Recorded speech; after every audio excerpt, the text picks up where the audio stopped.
मैं हनुमान साय कुमार, सहआचार्य हिंदी, राजकीय महाविद्यालय बैर। सभी को नमस्कार। पिछले कालांश में हमने केशव की रामचंद्रिका की 16वां सर्ग, 16वां प्रकाश, अंगद रावण संवाद का अध्ययन कर रहे थे।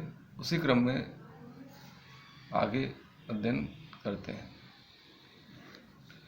शत्रु सम मित्र हम चित पहचानहि, दूत विधि नूतन कबहु न उर आनहि। आप मुख देख अभिलाष अभिलाषहूँ, राख बुझ शीस तब और कह राखहूँ।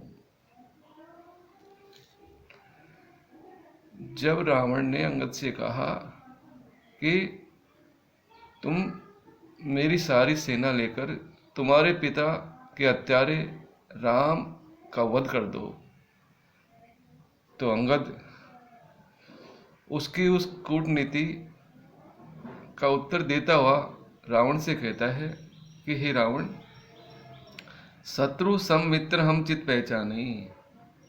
हे रावण, हमारा शत्रु कौन है? उदासीन व्यक्ति कौन है?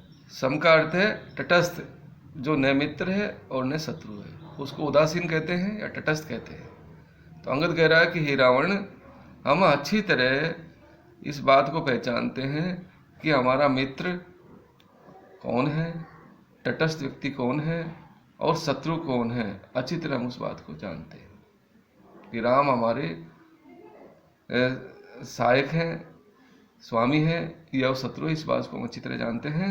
दूत विधि नुत कबहु न उरा नहीं। तुम्हारी ये नई जो वेद नीति है वो हमारे हृदय में आ नहीं सकती, इसको हम स्वीकार नहीं कर सकते। आप मुख देख अभिलाष अभिलाषहु।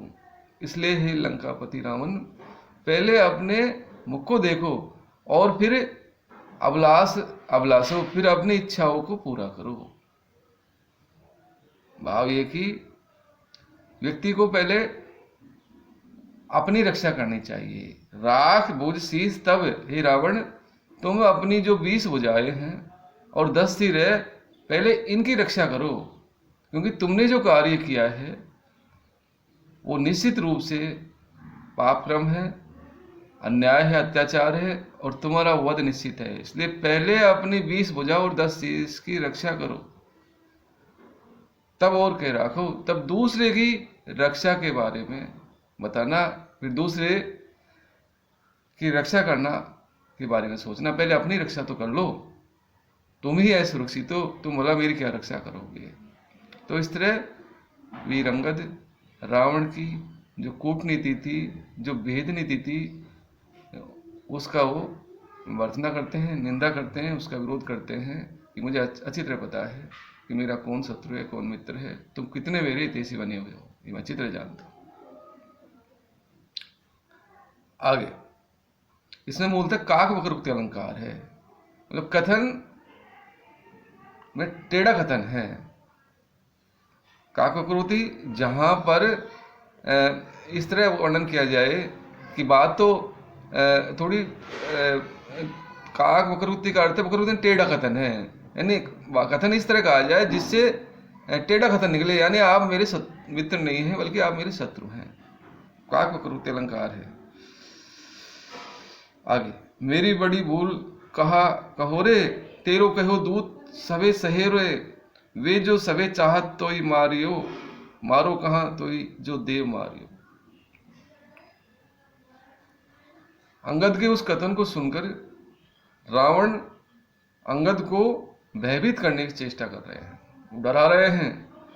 मेरो बड़ी भूल कहाँ कहो रे, अरे अंगद, मुझसे तो बहुत बड़ी भूल हो गई। तेरो कहो दूध सब सहोरे, हे अंगद, तूने जो बात कही सबको मैंने सहन कर लिया, ये तो मुझे बड़ी भूल हो गई। तेरी बातों को मैंने सुना, बेकार बातों को सुन लिया मैंने। वे जो सब चाहत तो ही मारो, और वे जो लोग हैं जामवंत सुग्रीव, ये सब तो तुझे मरवाना चाहते हैं, इसलिए उन्होंने मेरे पास भेज दिया, दूत बनाकर मेरे पास भेज दिया, क्योंकि वो तो सब तो तेरे शत्रु हैं, वो तो मरवाना चाहते हैं। मारो कहाँ तो ही जो देव मारो। मैं तुम्हें कैसे मारूं? ईश्वर ने तो तुम्हें पहले ही मार रखा है। तुम्हारे पिता का उन्होंने वध कर दिया। तुम्हारा जो शासन था उसको सुग्रीव ने छीन लिया और फिर मेरे पास मारने के लिए भेज दिया। लगता है अब तुम्हें क्या मारूं? ईश्वर के मारे हुए तुम खुद ही हो। तो इसका अर्थ और भावार्थ सीधा है। और इस तरह रावण अंगद को उत्तर देता है। आगे वो कहता, आगे इस बात को सुनकर अंगद फिर चेतावनी देते हैं रावण को। नाराज श्री राम जहीं डरेंगे, अशेष माथे कट भू परेंगे, सिखा सिवा स्वान कहे तिहारी, फिर चौ और निरे बिहारी। अंगद को बड़ा गुस्सा आता है रावण की बात को सुनकर, और रावण की उन बातों की वो भर्त्सना करता है, उसका विरोध करता है और कहता है निरे बिहारी। निरे बिहारी का अर्थ है नरक में विचरण करने वाले। निरे का अर्थ है नरक, नरक में जाने वाला। कि हे राजन, हे रावण, तू लंका में नरक में जाने वाला है। हे रावण, तू लंका में जाने वाला है। नाराज श्री राम जहीं डरेंगे, जब मेरे स्वामी श्री राम अपने धनुष पर नाराज यानी बाण धारण करेंगे, अशेष माथे कट भू परेंगे। अशेष यानी पूरे, संपूर्ण। तेरे वो जो 10 सिर हैं, माथे यानी सिर, तेरे जो 10 सिर है, जब श्री राम अपने धनुष पर बाण धारण करेंगे और चलाएंगे, जब तेरे वो सारे सिर कट कट कर पृथ्वी पर गिरेंगे। सिखा सिवा स्वान गहे तिहारी, जब तुम्हारे सिर पृथ्वी पर गिर जाएंगे तो तुम्हारी जो सिखानी चोटी, जो बाल हैं, सिवा स्वान गहे तिहारी, तो तुम्हारे सिर जब पड़ जाएंगे तो युद्ध के मैदान पर स्वाने कुत्ते और सिवानी श्रृगाल सियार तुम्हारी उस चोटी को पकड़ लेंगे, फिर चौर और चारों तरफ लेकर उसको घुमाएंगे, चारों ओर खींचते फिरेंगे। अर्थात तुम्हारा अब अंत निश्चित है। और राम से युद्ध करते समय, मेरे प्रभु से युद्ध करते समय तुम्हें कोई नहीं बचा सकता। तुम निश्चित रूप से नरक को जाने वाले हो। इस तरह वीर अंगद रावण को चेतावनी देता है और एक तरह से अपने प्रभु का जो विक्रम है, पराक्रम है, उसका वर्णन करते हैं। तुम्हें निश्चित रूप से मेरे प्रभु राम युद्ध में मार देंगे। महामीच दासी सदा पाए दोहे, प्रतिवार वे के कृपा सूर जोवे। प्रतिहार वे के कृपा सूर जोवे, छपा नाथ लीने रहे छत्र जाको, करे को कहाँ शत्रु सुग्रीवता को। सका मेघमाला सिखी पाकहारी, करे कोतवाली महा दंडधारी। पढ़े वेद ब्रह्मा सदा द्वार जाके, कहा वापरो शत्रु सुग्रीवता के।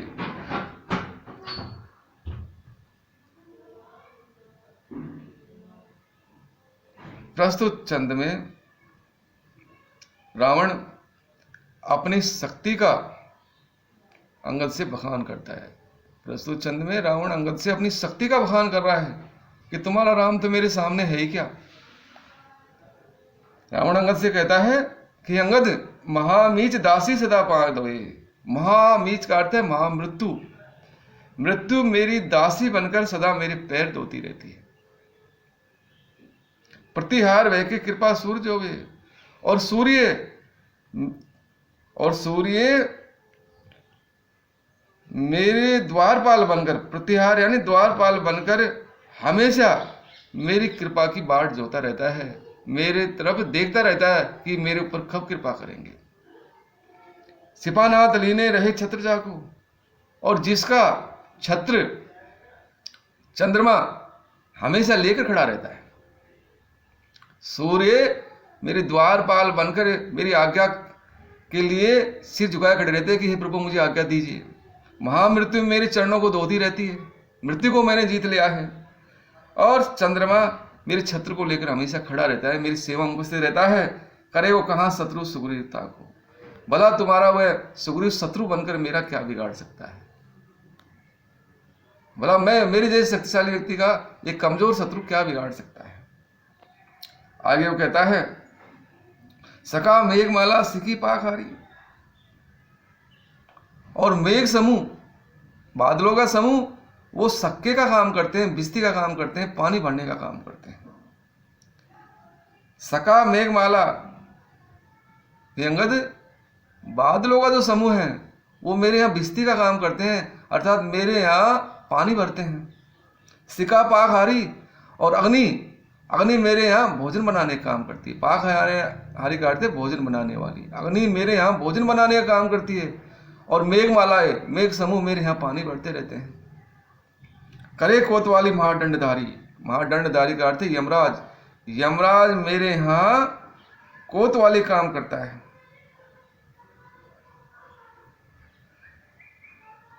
कोतवाली का अर्थ है पहरा देते हैं। यमराज यहाँ मेरे कोतवाली करता है। जैसे सिपाही कानून की रक्षा करते हैं, वैसे ही वो मेरे यहाँ सुरक्षा प्रदान करता है। हमेशा मेरे यहाँ द्वारपाल बनकर वो पहरा देता रहता है।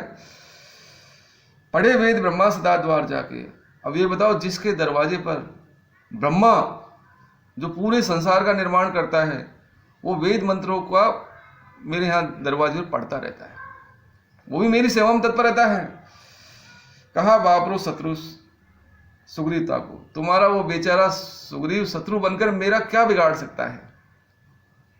भला वो मेरे युद्ध में क्या मुकाबला करेंगे? तो इस तरह रावण अपनी शक्ति का बखान करता है, अपनी वीरता का वो बखान अंगद से कर रहा है और उसको भयभीत कर रहा है अंगद को। तो एक तरह से यहाँ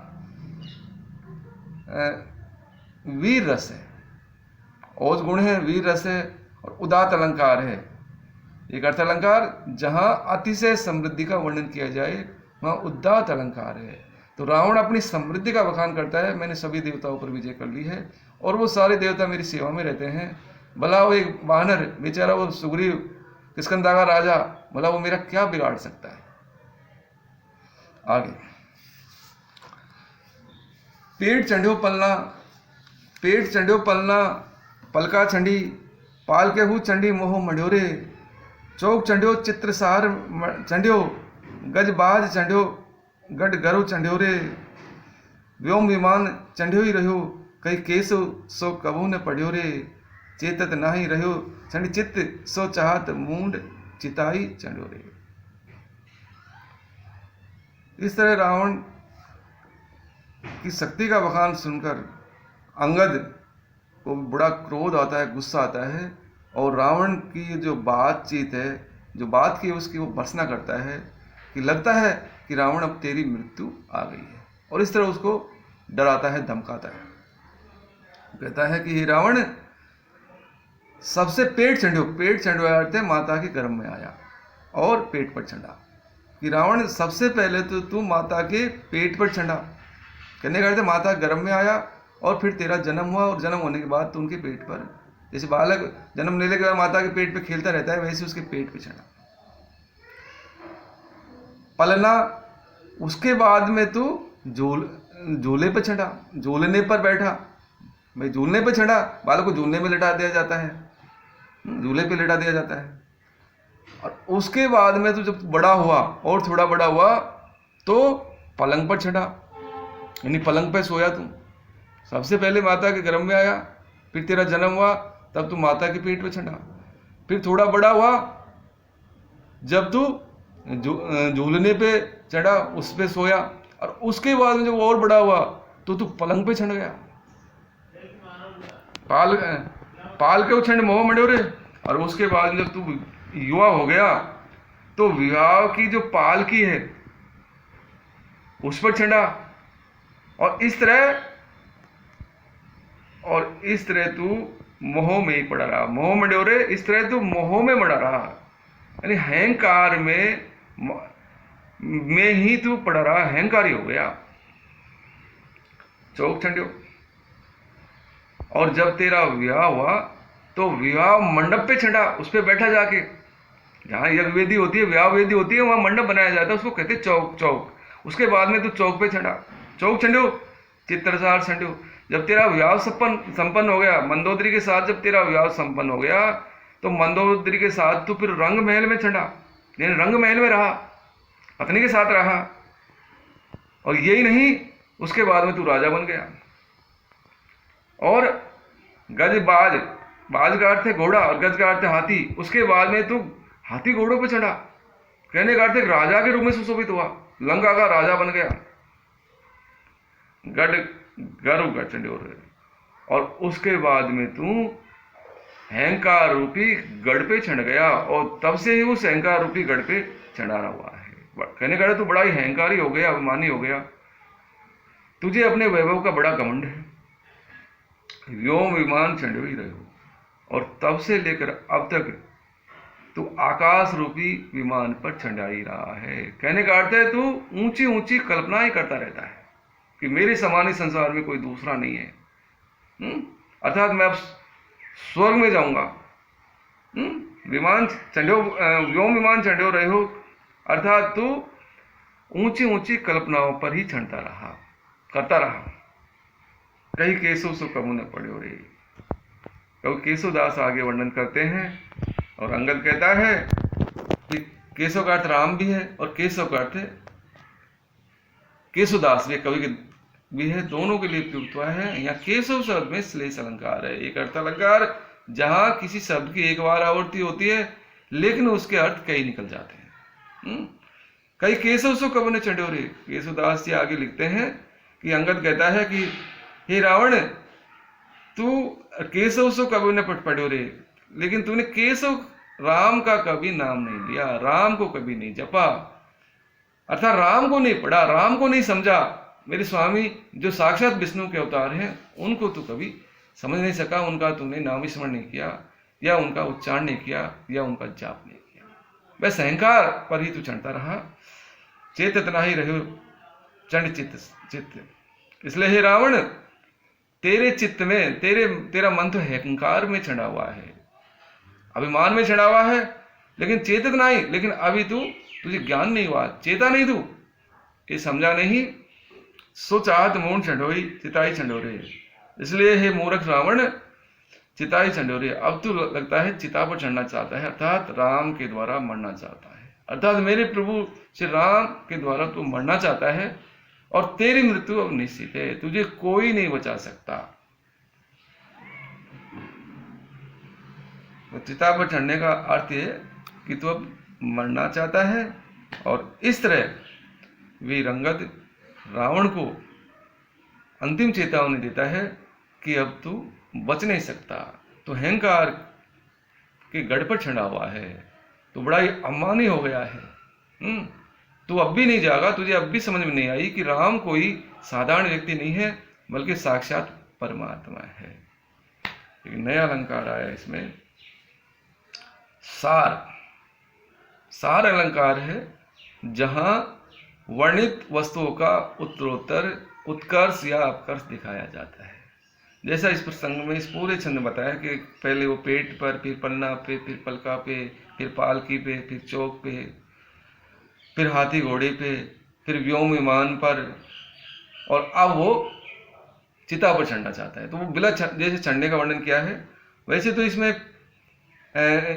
और भी अलंकार, एक शब्द अलंकार आया है इसमें वृत्तनुप्रास। जैसे पेट छंडो, पलना पलका, पैवर्ण की आवृत्ति है, पाल की, फिर छंडे मंड्यो ढैवर्ण की आवृत्ति है, फिर चौक छंडो चित, फिर चैवर्ण की आवृत्ति है, फिर गज और बाज में छेकानुप्रास है, जयवर्ण की आवृत्ति है, फिर चंड्यो गढ़ चंड्यो, फिर वृत्तनुप्रास से एक से अधिक बार अगर आवृत्ति होती है किसी वर्ण की, और व्योम विमान में रूपक अलंकार भी है। और इसमें चेतावनी दे रहा है कि अब भी तूने राम को नहीं जपा तो फिर तुझे कोई नहीं बचा सकता। तो नीति परक भी इसमें नीति परकता भी है, लोक नीति का भी सुंदर चित्रण किया है। और जो व्यक्ति घमंड करता है उसका नाश निश्चित रूप से होता है। सार अलंकार है, इसमें दीपक भी आए, दीपक अलंकार में जिसमें बहुत सारी क्रियाओं का एक ही कारण होता है, वहां पर दीपक अलंकार है, क्योंकि घमंडी इन चीजों का कारण है, बार बार वो चढ़ता रहा है। धन्यवाद। आज यहीं इस कक्षा को पूर्ण करते हैं। अगले कालांश में शेष पदों का अध्ययन करेंगे।